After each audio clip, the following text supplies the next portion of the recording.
Bonjour à tous, bienvenue dans cette vidéo de formation sur la fonction personnalisation présente dans nos manuels numériques premium. Donc je m'appelle Louis, aujourd'hui je serai votre guide, c'est parti. Donc pour commencer, définissons ce qu'est la personnalisation. Donc il s'agit en fait d'une fonctionnalité qui vous permet, vous, en tant que professeur, de modifier nos contenus, d'ajouter des ressources externes et de moduler les pages en fait pour créer un manuel qui vous ressemble. Donc il faut savoir que tout ce que je vous montre dans cette vidéo est disponible sur tous nos manuels numériques premium. Donc pendant cette formation, on va utiliser deux manuels, celui de mathématiques secondes pour découvrir comment sélectionner certaines ressources d'une page, et un manuel de français 4e sur lequel je vais vous montrer comment on modifie le contenu d'une page. Donc on va partir tout de suite sur la page du manuel de mathématiques secondes. Donc comme vous pouvez voir juste ici, il s'agit en fait d'une page sur la différenciation dans laquelle vous avez un énoncé commun et plusieurs parcours qui mènent à un résultat identique. Donc chaque parcours correspond en fait à une méthode différente, un raisonnement différent qui amène à un même résultat. Donc ici, on a 4 raisonnements différents et une mise en commun qui correspond à la restitution des résultats.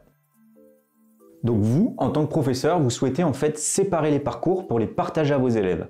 Donc pour cela, il vous suffit simplement de cliquer sur le bouton Partager, de choisir l'option Sélection de ressources, et ici par exemple, vous allez sélectionner l'énoncé, la partie 1 et la mise en commun pour le premier groupe de la classe. Donc il vous suffit de cocher les petites cases bleues des blocs que vous souhaitez partager. Ensuite, vous pouvez réitérer cette opération pour le deuxième groupe de la classe en sélectionnant justement l'énoncé et la partie 2. Une fois les blocs sélectionnés, vous cliquez ensuite sur Partager et vous sélectionnez le groupe qu'on aura créé en amont, à savoir ici le groupe seconde A, groupe 1. Une fois que vous avez partagé, vous voyez que vous avez un petit message de validation qui confirme que le groupe a bien reçu les ressources que vous lui avez partagées. Vous retrouvez ensuite dans le sommaire la page d'origine qui s'appelle Placement d'argent, qui n'a pas changé, et juste en dessous, la page personnalisée et qui est partagée justement à votre groupe représenté par cette icône. Alors faisons la même manipulation en partageant cette fois-ci la partie 2 au deuxième groupe de la classe. On refait la même manipulation, on sélectionne l'énoncé, cette fois-ci on sélectionne la partie 2 et la restitution des résultats. Ensuite vous allez cliquer sur Partager et on sélectionne le groupe 2. Comme vous pouvez voir dans le sommaire, ici on retrouve la page d'origine et 2 pages personnalisées qui ont le même nom. Pour vous retrouver plus facilement dans le sommaire, je vous recommande de renommer les pages pour que vous puissiez retrouver quelle page a quel nom. Pour ce faire, vous allez simplement cliquer sur les 3 petits points de votre page personnalisée et vous cliquez sur Renommer. Donc ici, on va les renommer. Donc par exemple, la première page, on va la renommer Placement d'argent seconde A, groupe 1. Et ensuite, on va faire la même chose sur la deuxième page qu'on va renommer également. Si on revient sur les 3 petits points juste ici, vous pouvez voir en fait qu'on a aussi la possibilité de supprimer la page personnalisée. Ici, on a sélectionné et partagé des ressources. Donc si on prend la page suivante, on remarque qu'il y a beaucoup d'exercices et qu'on peut refaire la même manipulation.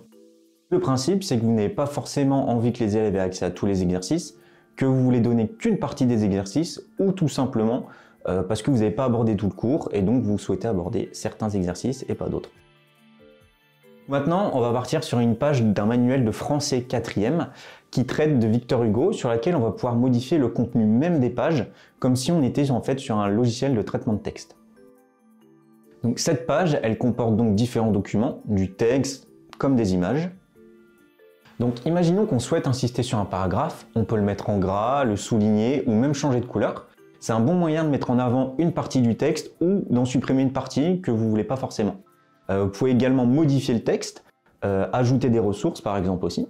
Donc si vous voulez ajouter une ressource, dans un bloc existant, vous avez un petit plus sur la gauche du texte.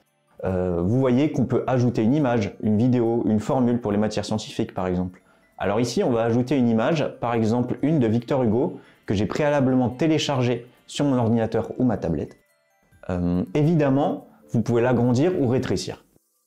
Alors vous pouvez aussi modifier toute la structure de votre page, donc l'emplacement des blocs. Ici on a 2 documents. En cliquant sur la croix et en restant appuyé, vous pouvez déplacer les blocs. Le but c'est de pouvoir aborder tel thème du cours dans l'ordre que vous souhaitez. Vous remarquez aussi que vous avez une corbeille qui vous permet de supprimer des blocs, que vous ne jugez pas forcément utiles dans le déroulé de votre cours. Pour remplacer ce bloc, vous avez un petit plus en dessous de chaque bloc qui vous permettra en fait d'ajouter une nouvelle ressource. Donc vous pouvez voir qu'on peut ajouter un texte, une image, une vidéo ou d'autres choses.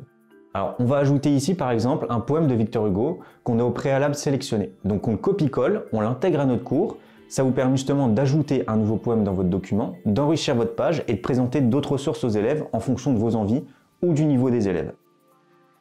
Ces pages personnalisées, elles doivent être enregistrées pour que vous puissiez les retrouver sur n'importe quel support depuis votre compte. Alors, pendant l'enregistrement de la page, on vous propose de renommer celle-ci de la même manière qu'on a fait juste avant. Vous remarquez donc que la page s'est enregistrée, elle apparaît dans le sommaire juste en dessous de la page d'origine qui n'a pas été modifiée. Vous pouvez maintenant la partager à vos élèves. Donc vous voyez ici, il n'y a pas le petit logo avec les deux petits élèves qui spécifie justement que la page leur a été partagée.